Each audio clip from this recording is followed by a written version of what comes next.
नमस्कार दोस्तों आज हम लोग होम्योपैथी के एक बेहतरीन दवा के बारे में बात करने वाले हैं जो कि खास तौर से पुरुषों की हर समस्याओं में काम आती है और सही तरीके से अगर इसे यूज किया जाए तो फिर ये दवा काफी हद तक वाइग्रा के जैसे भी काम कर सकता है। But most of the homeopath इस दवा पर उतना ज्यादा ध्यान नहीं देते हैं और इस दवा का यूजेस जो है मदर टिंचर तक ही सीमित रख देते हैं, क्योंकि मेट्रिया मेडिका में भी इसका मदर टिंचर को ही ज्यादा प्रेफरेंस दिया गया है। लेकिन ऐसा बिल्कुल भी नहीं है कि जो बातें मेट्रिया मेडिका में लिखी गई है दवाओं के बारे में वो हर बातें 100% सही हो, क्योंकि जो बुक्स लिखी गई है वो आज से 100 से 150 साल पहले की है और अभी 2020 चल रहा है। तो कहने का मतलब जमाना बदल चुका है, क्लाइमेट बदल चुका है, लोगों का रहन सहन बदल चुका है और इसीलिए जब हम लोग कोई पर्टिकुलर एक मेडिसिन को रिप्रूविंग करते हैं तो सभी सिम्टम्स हमें एक जैसे देखने को नहीं मिलते हैं, उसमें थोड़ी बहुत बदलाव रहता है। तो खैर मैं ज्यादा टेक्निकल टॉपिक पर बात नहीं करूंगा, अब मैं सीधा टॉपिक पर आता हूं।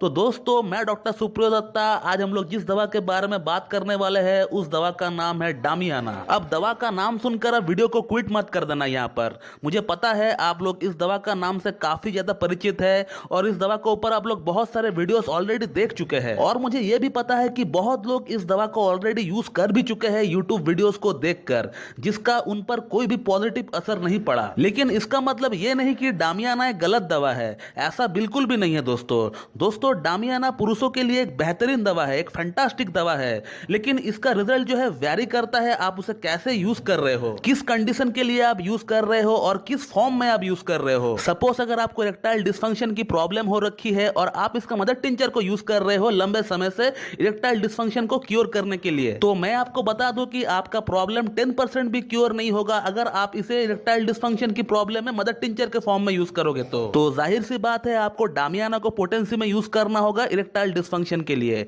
अब कितना पोटेंसी में आपको इसका यूज करना होगा, कैसे इसका रिपीटेशन करना होगा, यह डिपेंड करता है आपका प्रॉब्लम का इंटेंसिटी का ऊपर, कितना आपका प्रॉब्लम है। अब एक सवाल यह आता है कि डामियाना को मदर टिंचर के फॉर्म में हम लोग कहां यूज कर सकते हैं। तो डामियाना का मदर टिंचर को हम लोग 3 जगह पर दे सकते हैं। एक है हम लोग प्रिवेंशन के तौर पर इसको दे सकते हैं, दूसरा इसे हम लोग कॉम्प्लीमेंट्री ड्रग के तौर पर दे सकते हैं और तीसरा इससे हम लोग एक साइकोलॉजिकल एडवांटेज पाने के लिए भी यूज कर सकते हैं। पहले बात करते हैं कि इसे हम लोग प्रिवेंशन के तौर पर कैसे यूज कर सकते हैं। अगर आपका उम्र 35-40 वर्ष हो चुका है और आपको सेक्सुअल प्रॉब्लम जल्दी से ना हो तो आप इसे प्रिवेंशन के तौर पर भी सिंपली यूज कर सकते हैं। आप डेली 5-5, 10-10 बूंद करके ले सकते हैं, थोड़ी पानी में मिलाकर, इसमें कोई प्रॉब्लम नहीं है दोस्तों। अब दूसरा इसे हम लोग एक कॉम्प्लीमेंट्री ड्रग के तौर पर भी यूज कर सकते हैं।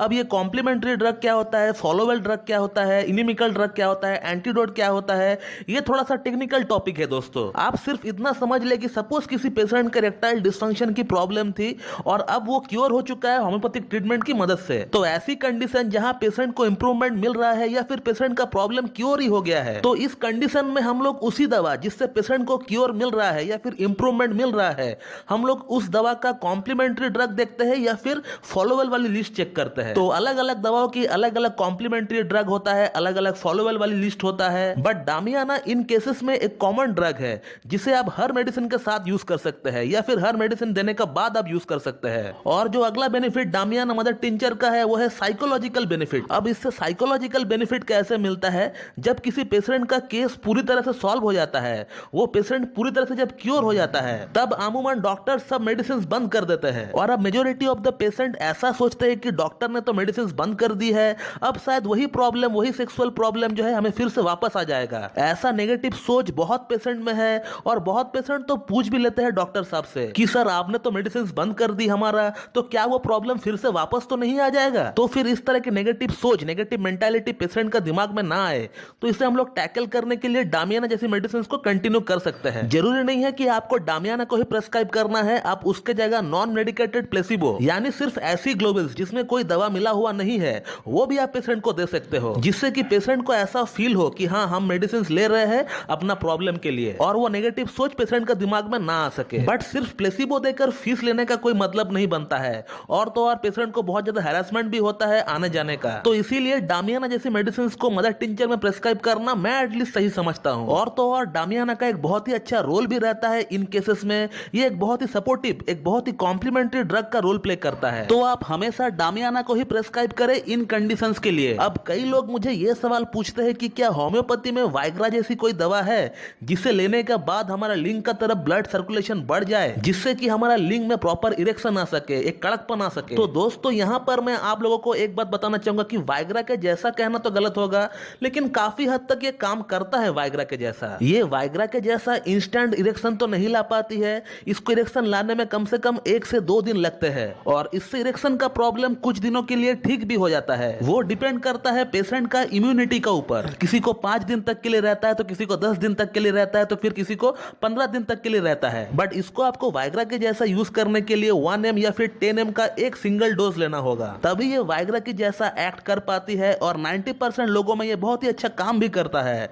बट हम होम्योपैथ इसे बिल्कुल भी इस तरह से प्रीफर नहीं करते हैं, क्योंकि हम सब जानते हैं कि वाइग्रा या फिर वाइग्रा जैसा काम करने वाले जो भी मेडिसिन होती है, उसका साइड इफेक्ट कहीं ना कहीं बहुत ज्यादा होता है, क्योंकि ये आपका प्रॉब्लम को ठीक नहीं कर पाती है, सिर्फ आपका लिंग का तरफ प्योर ऑक्सीजनेटेड ब्लड का सप्लाई को ज्यादा कर देता है, जिससे कि आपका लिंग में इरेक्शन आ जाए। आपका असल में जो प्रॉब्लम है वो वैसा का वैसा ही रहता है, उससे इसका कोई लेना देना नहीं रहता है। तो वाइग्रा या फिर वाइग्रा के जैसा काम करने वाले जो भी मेडिसिन होता है, चाहे वो किसी भी पैथी का क्यों ना हो, उन सभी मेडिसिन में बहुत ही ज्यादा साइड इफेक्ट होता है, स्पेशली ऑन हार्ट। तरह तरह के हृदय से रिलेटेड संबंधित रोग को जन्म देता है ये। तो आप डामियाना को अगर आप इरेक्टाइल डिसफंक्शन की प्रॉब्लम में अगर यूज करना चाहते हो, तो फिर आप इसे 30 पोटेंसी में यूज करें, और सुबह शाम करके आप इसे 1 महीना तक रिपीट भी कर सकते हैं। लेकिन आप 1 ml या फिर 10 ml लेंगे तो इसे आप रिपीट नहीं कर पाएंगे, और इतना हायर पोटेंसी को इमरजेंसी जैसी कंडीशन में ही यूज करना चाहिए। अदरवाइज आप इसका यूज ना करें, आप 30 पोटेंसी में ही डिपेंडेंट रहे। तो दोस्तों आज हम लोग इस वीडियो में ये जाना कि डामियाना को हम लोग किस प्रॉब्लम के लिए किस पोटेंसी में यूज कर सकते हैं। ऐसा बिल्कुल भी नहीं है कि आप इसे सिर्फ मदर टिंचर में ही ले सकते हैं, आप इसे पोटेंसी में भी ले सकते हैं, और बड़ी सेफली आप इसे यूज कर सकते हैं, जैसे मैंने आपको बताया है इस वीडियो में। तो दोस्तों ये था एक शॉर्ट वीडियो अबाउट डामियाना। तो मैं उम्मीद करता हूं कि आप लोगों को मेरा ये वीडियो पसंद आएगी, और मेरा वीडियो जो है आप लोगों के लिए लाभकारी साबित होगी। इसी तरह मुझसे जुड़े रहने के लिए मेरा यूट्यूब चैनल होम्योकैट टिप्स को लाइक करें, शेयर करें, सब्सक्राइब करें, और बेल आइकन को दबाना बिल्कुल भी ना भूलें दोस्तों। So thank you very much and have a good day.